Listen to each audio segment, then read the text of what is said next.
Hello, ladies and gentlemen. Welcome back to another episode here on African Confessions. The following story that you're going to be listening to, it was sent to me by one of our admins, and this is the translation of the message that was sent to me. The translation, it reads like this. Hello, how are you? Can you please post my own story is anonymous. I have come here on your channel and I want you to share my own confession. So becoming a doctor was my dream for as long as I can remember. I grew up in Johannesburg and I watched as my family was struggling through poverty, especially when it comes to the healthcare system. I always wanted to be part of that, and I promised myself this was after one of my auntie had died of high blood pressure, and I said that I wanted to be there to make a great difference. I would become the doctor that my family never had, the one who would save lives and restore hope. But getting through medical school was harder than I ever imagined.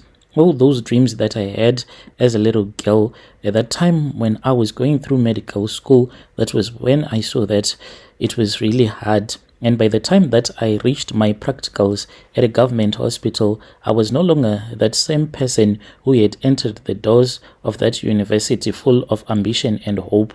I started my medical school in 2015, and from the very beginning, it was an uphill battle. The workload was heavy, but I had expected that. What I had not expected was the sudden lapses in memory that started happening during my second year. At first, it was small things, forgetting terms, names of drugs, steps in procedures. It's like there was someone that had bewitched me, and indeed, one of my neighbor had bewitched me. So, because I was a Christian and just thinking that maybe those things, they don't even exist, I blamed it on stress. I told myself that everyone had those moments where their brain just needs to catch up with the chaos of medical school, but deep down I knew that something was not right. By my third year, the memory loss had gotten worse. There were days when I would sit down to study, only to realize that I could not recall things that I had learned just days before. I would blank out during lectures and losing track of what the professor would have said. During exams, I would find myself panicking, unable to remember even the basic concepts that I had revised the night before. It was terrifying, but I could not tell anyone. I was struggling alone. I had worked so hard to get where I was, and I was not going to let anyone think that I was not good enough to make it. So I hid it. I hid my condition from my classmates, my professors, and even my family. On the outside, I was the same ambitious, determined student that everyone thought I was. I would smile, study hard, went to class like nothing was wrong, but inside I was falling apart. But at night, what would happen is that I would have these weird dreams. I would see some of the women from our neighborhood entering into the room where I would be sleeping, and then they would start to bewitch me. I thought that they were just dreams. I would pray, even place the Bible underneath my pillow, but it would not help. I kept on hiding this condition. There were days when I would break down in the bathroom, staring at myself in the mirror, wondering what was happening to me, why I could not remember things the way that I used to, why was my brain failing me when I needed it the most. But no matter how scared I was, I kept pushing forward. I could not afford to let anyone see me struggling. By the time that I reached my final year, I was barely holding it together. My practical exams were looming, and I was terrified that I would not make it through. The thought of failing haunted me every day, but I had no choice but to keep moving forward.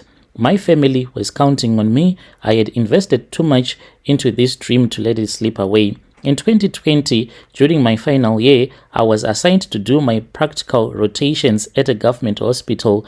This was where I would get real hands-on experience working with patients under the supervision of senior doctors. It was supposed to be an exciting time, a chance to finally put all my hard-earned knowledge into practice. But for me, It was like a test of survival. Every day I walked into that hospital, I had a knot of anxiety in my stomach. What if I forgot something important? What if I made a mistake with a patient?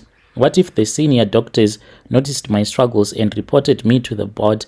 I could not let that happen. I spent hours studying, trying to commit every procedure and diagnosis to memory, but the harder I tried, the worse it seemed to get.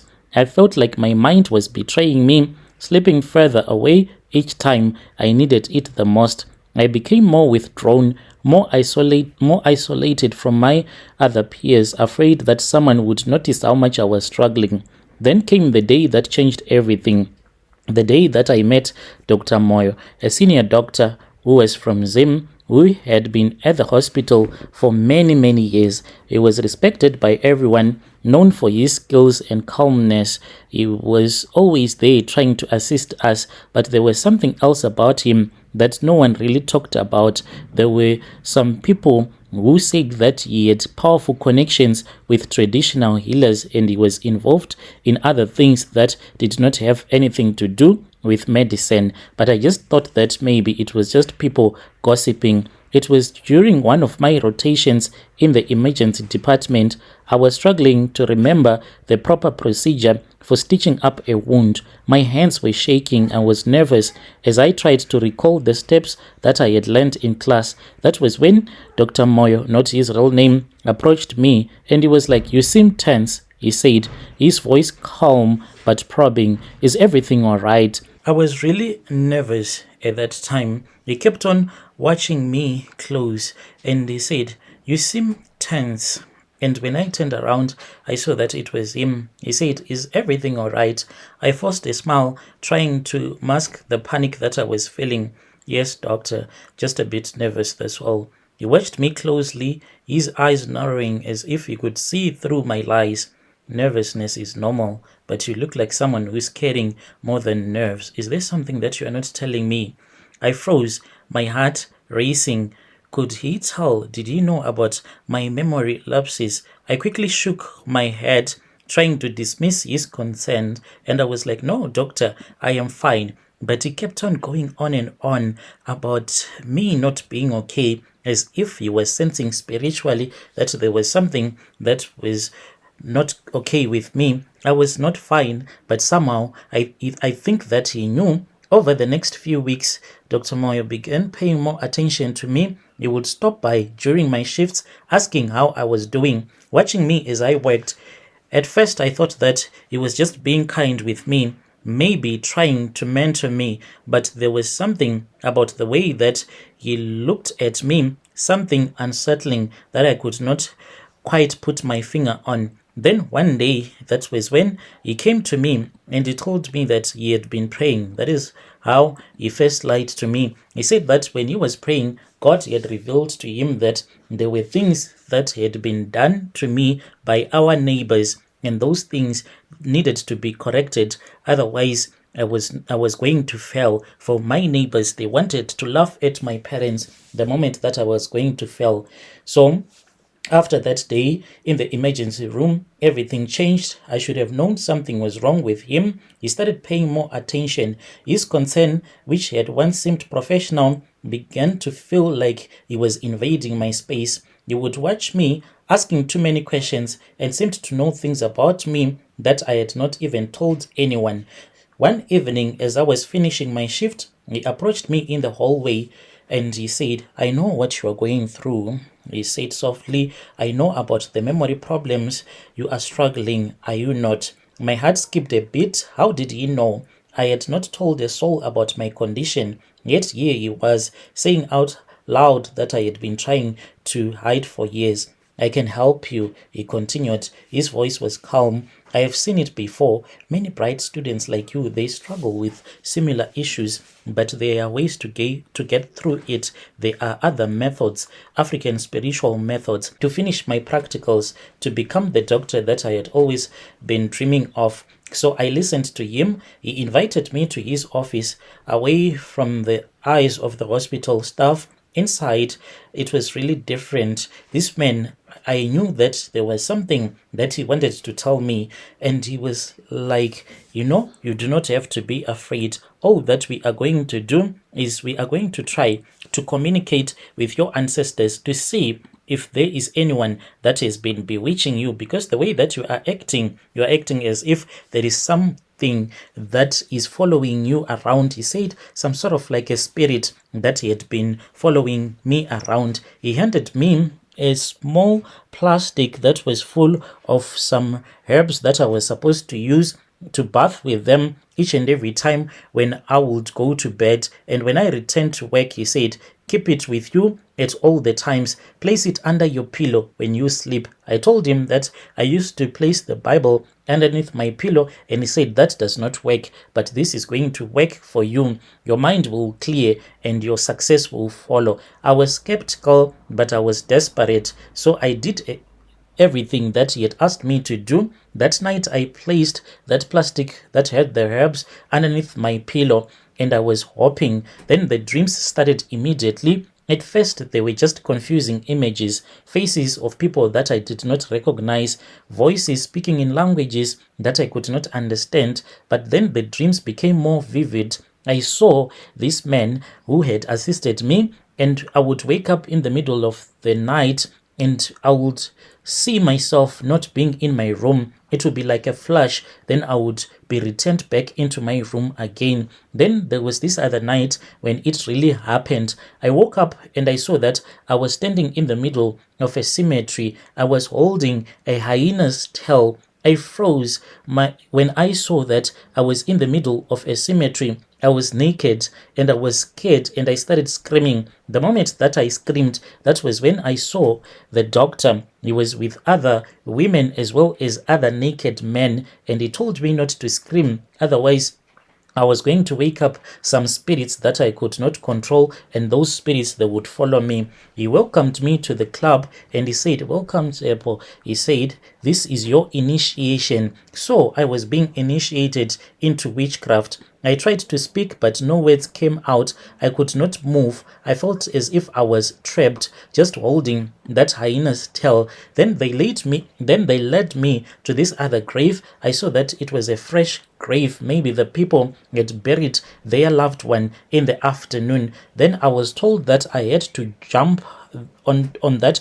Then I was told that I had to jump that grave, and after that I had to sit on it and then hit it with the hyena's tail. From that night going onwards, my life was never the same. That grave, it was opened up. I don't know how it got opened up. The next thing that I saw was that the coffin was on top of the grave, and then there were other women that came out of nowhere, and these women, they were speaking my own language. Next morning, when I returned back to the hospital, I went straight to his office. I wanted to ask him because I had a lot of questions about the visions that I had had the previous night. He just gave me some dried meat and he said, you need to eat this. After I was done, that was when he told me that he was a witch and he had made me to be initiated into witchcraft. He told me that my initiation was not yet over.